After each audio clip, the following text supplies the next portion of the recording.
Hello everyone, welcome back. Today we are going to discuss the exercise which is based on SES and IS with simple present.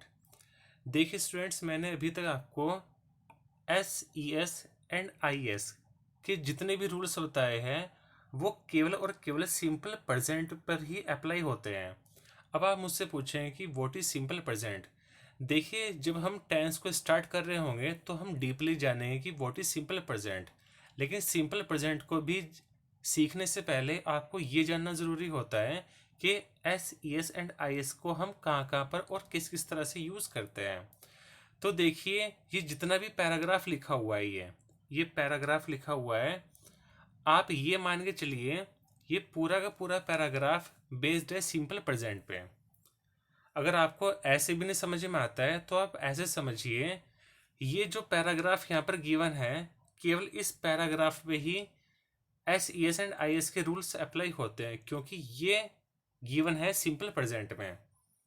तो देखिए, सबसे पहले मैं आपको बता देता हूँ कि ये यहाँ पे जो ये पैराग्राफ दिया हुआ है इसको हम बोलते हैं यहाँ पे क्लोज टेस्ट। कि क्लोज टेस्ट होता क्या है, सबसे पहले ये समझिए। देखिए, आपको ये जितना भी पैराग्राफ दिया हुआ है ना, ये यहाँ पर, ठीक है, जिसको हम बोलते हैं कॉम्प्रिहेंशन। अगर कॉम्प्रिहेंशन में हमें बीच बीच में इस तरह से फिलअप्स गिवन होते हैं तो हम इसी तरह के पैराग्राफ या कॉम्प्रिहेंशन को बोलते हैं क्लोज टेस्ट, राइट। जो मेनली आपके एग्जाम में 5 to 10 मार्क्स का आ सकता है। तो देखिए, इसको स्टार्ट करने से पहले सबसे पहले हम इसके डायरेक्शन पे गो थ्रू करते हैं। तो यहाँ पर डायरेक्शन में लिखा है use best form of regular and irregular verb, यानी कि हमें रेगुलर एंड इरेगुलर वर्ब की क्या यूज करनी है, बेस्ट फॉर्म यूज करनी है in the brackets which are given below, brackets में जो नीचे हमें दिए गए हैं। तो आइए हम स्टार्ट करते हैं। First line, would you trust Albert Einstein with the children's learning. जब आप अपने बच्चे के सीखने की बात कर रहे होंगे तो क्या आप विश्वास कर सकते हैं कि Albert Einstein, it is he who, यानी कि एल्बर्ट आइंस्टीन वह है जो, जो से यानी कहता है। अब देखिए, यहाँ पे ब्रैकेट में जो ये वर्ब गिवन है इसको हम क्या बोलेंगे, इसको हम रेगुलर बोलेंगे या फिर इरेगुलर वर्ब बोलेंगे। इसको हम यहाँ पर बोलेंगे इरेगुलर वर्ब। वाई? क्योंकि यहाँ पे इसके second form and third form के लास्ट में ईडी ऐड नहीं होता है, राइट। इतना समझ में आ रहा है आपको? तो देखिए स्टूडेंट्स, यहाँ पे मेनली हमें यहाँ पे जो भी बेस्ट फॉर्म यूज करनी है रेगुलर या इरेगुलर वर्ब की, वो हमें मेनली यूज करनी होती है सब्जेक्ट के अकॉर्डिंग। अब आप खुद देखिए, यहाँ पे जो सब्जेक्ट है वो है मेरा गिवन यहाँ पर ही, और ही है थर्ड पर्सन प्रोनाउन, और हमें पता है कि जब भी थर्ड पर्सन प्रोनाउन होता है तो उसके अकॉर्डिंग हम वर्ब में SES एंड IS इन तीनों में से किसी एक को यूज करते हैं। तो आप खुद सोचिए, यहाँ पे जो ये से लिखा हुआ है ये एंडिंग किस पे हो रही है, वाई पे, और वाई से पहले क्या यूज हो रहा है, ए, यानी कि जिसको हम बोलते हैं वोपिल। तो हमने अपने रूल्स में ये पढ़ा है कि अगर इस तरह की कंडीशन होती है कि किसी वर्ब के लास्ट में वाई आए और उससे ठीक पहले हमको गिवन होता है वोविल, तो ऐसी कंडीशन में हम सिंपली उस वर्ब के लास्ट में एस को ऐड करते हैं। तो हम क्या लिखेंगे यहाँ पे, हम यहाँ पर लिखेंगे सेज, SAYS, सेज, राइट। इतना समझ में आ रहा है? नेक्स्ट, नेक्स्ट इसने यहाँ पे लाइन लिखी है, if you want your children to be intelligent, यानी कि अगर आप ये चाहते हैं कि आपके चिल्ड्रन इंटेलिजेंट बने, रीड द फेरी टॉल्स, तो उनको फेरी टॉल्स पढ़ाइए। फेरी टॉल्स बोलते हैं बेसिकली इमेजिनरी स्टोरी, जैसे छोटे बच्चों के लिए होती है परियों की कहानी, इस तरह की स्टोरीज जिसमें केवल और केवल काल्पनिक घटनाओं का वर्णन होता है। तो आप देखें, यहाँ पे जो वॉन्ट की वर्ब गिवन है, यहाँ पे वॉन्ट, तो इसको मैं कह सकता हूँ कि वॉन्ट है यहाँ पे regular verb. Why? Because ED is added just after the V second and V third of it, क्योंकि इस क्लास में बेसिकली ईडी ऐड होना है, वॉन्ट, वॉन्टेड एंड वॉन्टेड। और हमें पता है कि जिस भी वर्ब के लास्ट में ईडी ऐड होता है उसको हम बोलते हैं रेगुलर वर्ब। तो यहाँ पे जो रेगुलर वर्ब है वो किसके अकॉर्डिंग आएगी, वो आएगी यू के according. Why? Because you is a subject, right. अगर देखिए स्टूडेंट, अगर आपको ये भी नहीं समझ में आ रहा है कि यू को मैंने कैसे पता लगाया कि इट इज़ अ सब्जेक्ट, तो आप सिंपली ये सोचिए कि जो भी पर्सन या जो एक नाउन हो सकता है या फिर पर्सन के अलावा कोई अगर प्रोनाउन होता है, अगर वो सेंटेंस में मेन एक्शन परफॉर्म कर रहा है, यानी कि मुख्य भूमिका निभा रहा है, तो उसी को हम बोलते हैं सब्जेक्ट। यहाँ पे यू क्या है, वो मुख्य भूमिका निभाने का काम कर रहा है। तो मुझे पता है कि जो यू है, यू हमेशा होता है प्लूरल, यानी कि यू को हम एज अ सब्जेक्ट हमेशा प्लूरल कंसिडर करते हैं।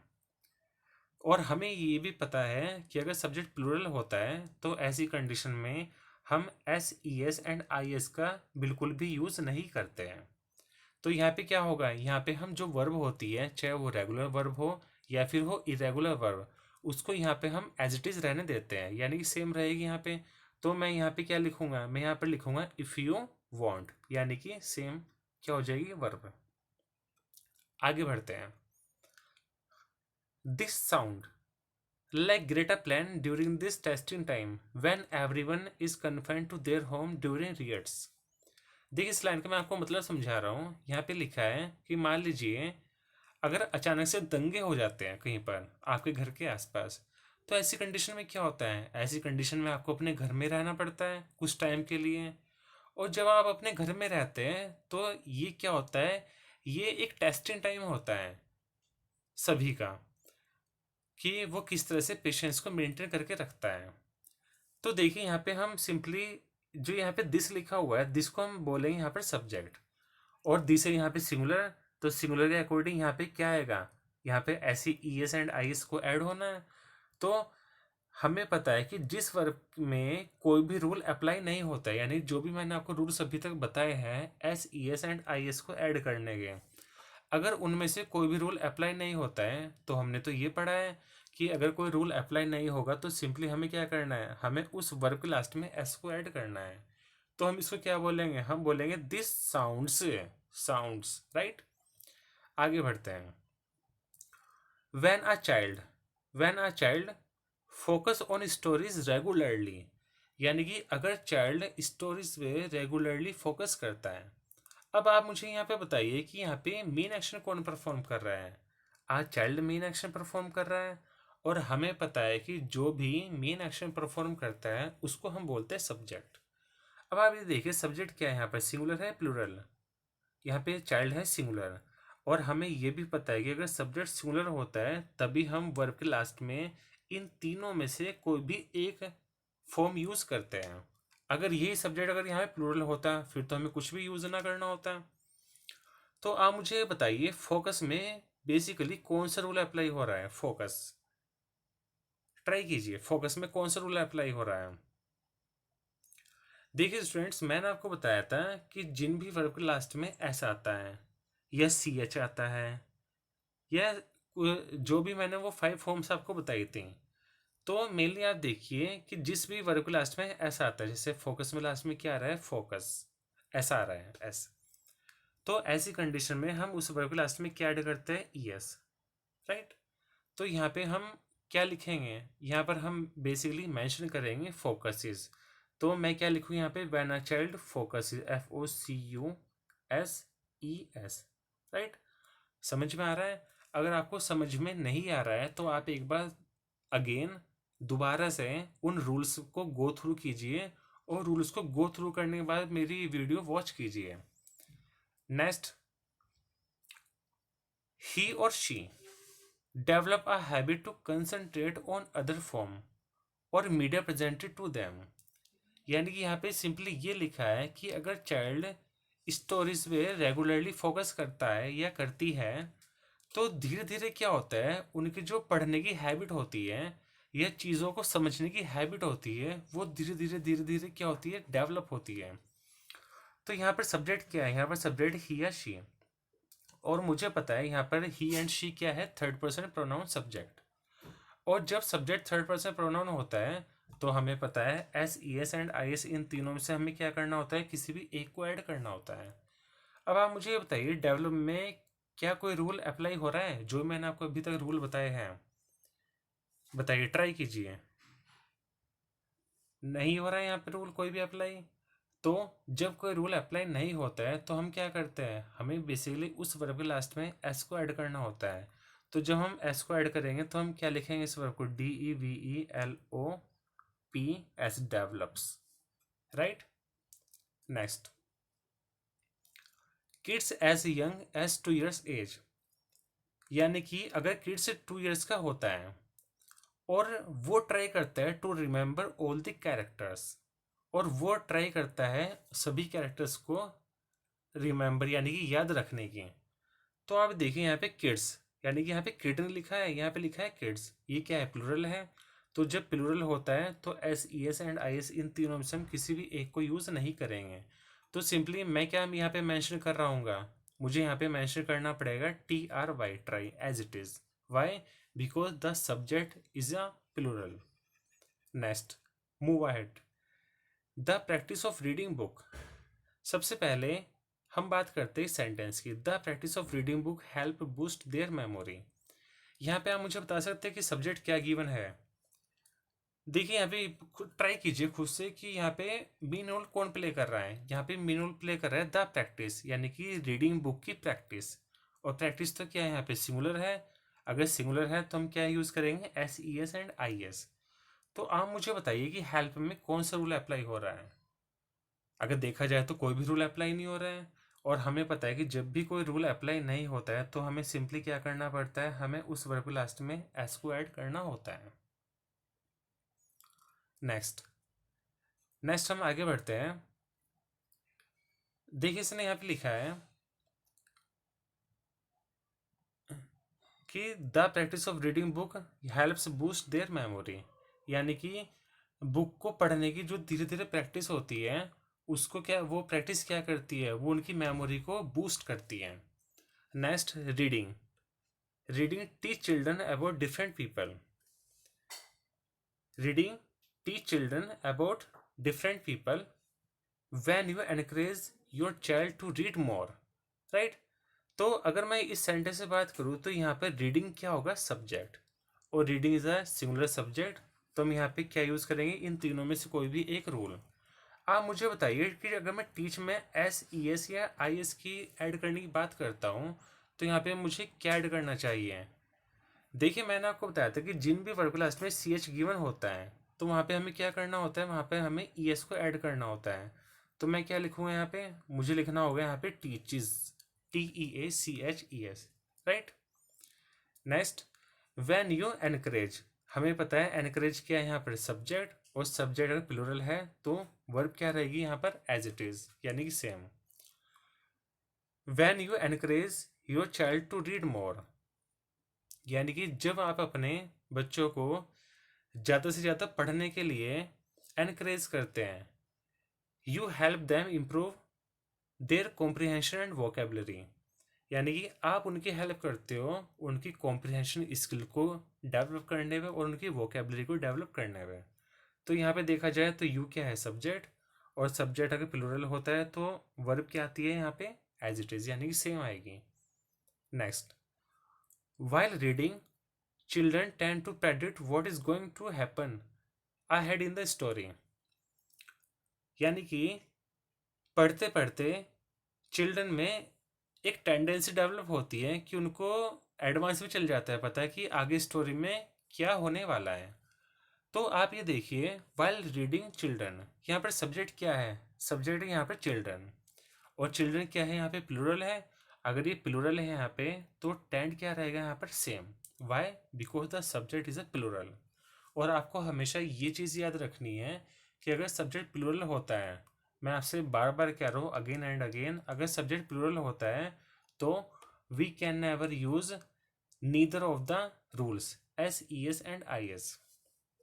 Next, it challenge their brain to think of many possibilities, यानी कि ये चीज़ क्या करती है, चीज़ चैलेंज करती है उनके ब्रेन को सोचने के लिए बहुत सारी पॉसिबिलिटीज़ के बारे में। तो again it is a subject, right. और इट क्या है यहाँ पे, इट है यहाँ पे सिंगुलर सब्जेक्ट। अगर सब्जेक्ट सिंगुलर होता है तो वर्ब में हमें क्या ऐड करना होता है, S E S and I S. तो आप मुझे खुद बताइए कि यहाँ पे मुझे क्या ऐड करना होगा। क्या यहाँ पे कोई रूल अप्लाई हो रहा है, यहाँ पर कोई भी रूल अप्लाई नहीं हो रहा है। तो हमें सिंपली क्या करना है, हमें चैलेंज के बाद यहाँ पे एस ऐड करना है। तो ये क्या बन जाएगा यहाँ पर, it challenges. Next, this boost their comprehension and analytical thinking skill. This is a subject and it is called a singular subject, and we will have to use boosts. हमें यहाँ पे यूज़ करना पड़ेगा बूस्ट से, क्योंकि यहाँ पर भी कोई रूल अप्लाई नहीं हो रहा है और हमें पता है कि जब भी कोई रूल अप्लाई नहीं होता है तो हमें क्या यूज़ करना पड़ता है, S just after the V first, यानी कि बूस्ट। यहाँ पे देखिए ब्रैकेट में जितने भी वर्ब यहाँ पर गिवन है, ये सभी के सभी वर्ड्स, जो चाहे ये रेगुलर हो चाहे ये हो इरेगुलर है, ये सभी के सभी वर्ब से basically verb as a V first लिखी हुई है। अगर ये वी फर्स्ट ना लिखी होती तो हमें सबसे पहले इनको वी फर्स्ट में कन्वर्ट करना होता है, देन हमें इनको एस ई एस या आई एस में ऐड करना होता। Now you know how important reading is for your kids. You is again a subject और and you is a plural subject, and we know very well if subject is plural, so we will have to use simply know, KNOW, no। तो यहाँ पे क्या आएगा, no. Now you no.